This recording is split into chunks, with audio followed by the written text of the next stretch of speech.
राज्यातील शेतकऱ्यांसाठी आणि सर्वसामान्य नागरिकांसाठी एक अतिशय महत्त्वाची बातमी समोर येतेय। खरे तर गेल्या काही दिवसांपासून महाराष्ट्रात पुन्हा एकदा थंडीची लाट येतेय। राज्यातील उत्तर महाराष्ट्रासह अनेक भागांमध्ये कडाक्याच्या थंडीला सुरुवात झाली असून आता सर्वत्र शेकोट्या पेटवल्या जात आहेत। राज्यातील काही भागांमध्ये दिवसाचे कमाल आणि रात्रीचं किमान तापमानात मोठ्या प्रमाणात घटला असून याचा परिणाम म्हणून थंडीची तीव्रता वाढली आहे। थंडीची तीव्रता वाढली असल्याने रब्बी हंगामातील पिकांना सुद्धा याचा फायदा होईल अशी आशा देखील शेतकऱ्यांकडून व्यक्त केली जाते। मात्र असे असतानाच पंजाबरावांनी एक नवीन अंदाज दिलाय।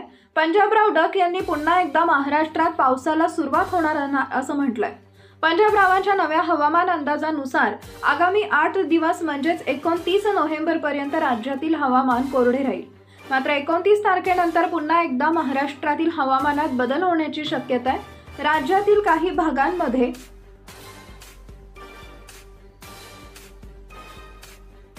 30 नोव्हेंबर पासून पुन्हा एकदा पावसाला सुरुवात होईल असा अंदाज डक यांनी यावेळी जारी केला।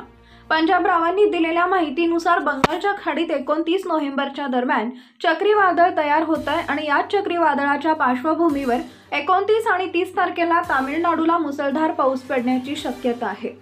हा पाऊस पुढे आंध्र प्रदेशमध्ये जाईल आणि आंध्र प्रदेशकडून हा पाऊस आपल्या महाराष्ट्राकडे येणार आहे। बंगालच्या खाडीत तयार झालेल्या या चक्रीवादळामुळे राज्यात पावसासाठी पोषक परिस्थिती तयार होणार असून 1 डिसेंबर ते 4 डिसेंबर दरम्यान राज्यातील बहुतांश जिल्ह्यांमध्ये पावसाची शक्यता वर्तवण्यात आली आहे। पंजाबराव सांगतात की दरवर्षी महाराष्ट्रात 2 ते 7 डिसेंबर दरम्यान विजांच्या कडकडाटासह अवकाळी पाऊस होत असतो। यंदाही अशीच परिस्थिती पाहायला मिळणार असून 1 डिसेंबर ते 4 डिसेंबर राज्यात पावसाची शक्यता वर्तवण्यात आली आहे। पण यावर्षी थंडीला उशीर आणि सुरुवात झाली आहे आणि 15 ते 17 नोव्हेंबर दरम्यान राज्यात या ठिकाणी पाऊस झाला, त्यामुळे शेतकऱ्यांना शेती पिकांचं नुकसान झाले। पण 18 नोव्हेंबर पासून राज्यात कडाक्याच्या थंडीला सुरुवात झाली आहे। मात्र 1 डिसेंबर पासून पुन्हा एकदा राज्यात पाऊस सुरू होईल असा अंदाज दिला जातोय। नवीन अपडेट मिळवण्यासाठी आता लगेच आपल्या चॅनलला सबस्क्राइब करा। धन्यवाद।